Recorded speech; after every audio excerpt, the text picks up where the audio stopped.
College channel को आ पाखरे थिबा बेल आइकन को प्रेस करी ऑल ऑप्शन को भी चूज कर दियंतु आगो को भी एमिति एजुकेशनल वीडियो देखिबा पाई। आजर वीडियो रे मु आपण मानक पई 1 ରୁ 14 मार्च मध्ये रे थिबा किछि इंपोर्टेंट करंट अफेयर्स नै कि आसी टाइम वेस्ट न करी चलो स्टार्ट करिबा आजर video. Question number 1, which state has announced recently to reduce the government employment retirement age limit 60 years to 58 years old? सरकारी नियुक्ति अवसर बयस सीमा को 60 वर्ष रु 58 वर्ष को ह्रास करने को केउ राज्य निकट में घोषणा करिछि? यार ठीक उत्तर होउछि Punjab. Question number 2, in this year when has observed the zero discrimination day?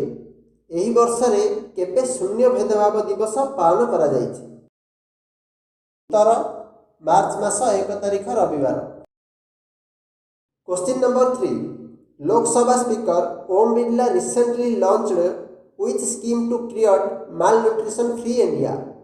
विधानसभा रे लोकसभा बाचस्पति ओम बिरला पुष्टिहीनता मुक्त भारत सृष्टि करने को केउं योजना आरंभ करिसेंती? उत्तर सुपोषित मां अभियान। Question number 4, what is the rank of Indian men's hockey team in FIH? भारतीय पुरुष हॉकी दल FIH रे केउं स्थान अधिकार करिछि? यार ठीक उत्तर हला चतुर्थ स्थान। Question number 5, recently India government has launched which scheme for school students? निकटरे Bharat सरकार स्कूल छात्र मानक पई केउं योजना आरंभ करिसेंती? यार ठीक उत्तर होउछि student health card scheme. Question number 6, who is appointed as new finance secretary recently? निकटरे नूतन अर्थ सचिव भाबे किए नियुक्ति पाइछंती? यार ठीक उत्तर हला Ajay Bhushan Pandey. Question number 7, the RBI has issued a withdrawal limit of ₹50,000 for the account holders of which bank? केउं बैंक रो अकाउंट धारी मानक पई RBI 50,000 टंका पर्यंत उठाण सीमा जारी करिछि? उत्तर Yes Bank. Question number 8, which court lifted RBI's ban on trading in virtual currencies? Virtual मुद्रा रे वाणिज्य उपरे निषेधादेश को केउं कोर्ट वर्जन करिछि? यार ठीक उत्तर हला supreme court. Question number 9, which country witnessed the swearing in of two presidents on March 10, 2020? मार्च 10, 2020 रे केउं देश दुई जन राष्ट्रपति शपथ ग्रहण करिथिला? यार ठीक उत्तर हला Afghanistan. Question number 10, which Indian badminton player recently won the BBC India Sports Women of the Year award? क्यों भारतीय बैडमिंटन खिलाड़ी BBC भारतर स्पोर्ट्स ऑफ द ईयर पुरस्कार जीतिछन?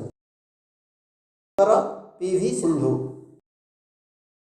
Question number 11, who has become the richest man in Asia in March 2020? मार्च 2020 रे किए Asia रो सबुठारो धनी व्यक्ति होई पारिछन्ती? यार ठीक उत्तर हला Jack Ma. Question number 12, which state has decided to keep all cinema theaters closed till 31st March due to coronavirus outbreak? Corona जीवाणु विस्तार पाई 31 मार्च पर्यंत समस्त सिनेमा प्रेक्षालय बंद रखिबा को केउ राज्य निष्पत्ति नेछि? यार ठीक उत्तर होउछि Kerala. Question number 13, when is the foundation day of the Central Industrial Security Force observed in India? Bharat रे केंद्रीय शिल्प सुरक्षा दल स्थापना दिवस केबे पालन करा जाय? यार ठीक उत्तर होउछि मार्च मास 10 तारिख। Question number 14, which state has suspended the entry of foreigners amid coronavirus scare? Corona virus व्यापीबार भय रे केउ राज्य विदेशी मानक प्रवेश को स्थगित रखिछि? यार ठीक उत्तर होउछि Arunachal Pradesh. Question number 15, which state government has approved the implementation of happy hour for auto rickshaws? Auto rickshaw पाई हापी आवर लागू करने को केउ राज्य सरकार अनुमोदन करिसेंती? उत्तर Maharashtra. Question number 16, Infosys has signed an agreement with which company to develop smart service in India? Bharat में स्मार्ट सेवा विकास पाई केउं कंपनी सहित इन्फोसिस एक चुक्तिनामा स्वाक्षर करिछि? यार ठीक उत्तर होछि Qualcomm. Question number 17, when is India Post launched free digital parcel locker service in the city in India? भारतर सहर मानकरे केबे मागण डिजिटल पार्सल लकर सेवा लॉन्च होइछि? उत्तर मार्च मास 11 तारिख। Question number 18, which state has launched student health card scheme for school students on 5th March 2020? 5 मार्च 2020 रे केउ राज्य विद्यालय छात्रଙ୍କ ପାଇଁ छात्र स्वास्थ्य कार्ड योजना आरंभ करिछि? यार ठीक उत्तर होछि Jammu Kashmir government. Question number 19, when has पोषण अभियान सेलिब्रेटेड इट्स सेकंड एनिवर्सरी? पोषण अभियान तार द्वितीय वार्षिक उत्सव केबे पालन करिछि? यार ठीक उत्तर होछि मार्च मास 8 तारिख। Question number 20, when has observed world hearing day recently? निकटरे विश्व शुणाणी दिवस केबे पालन करा जायछि? यार ठीक उत्तर होछि 3 मार्च 2020।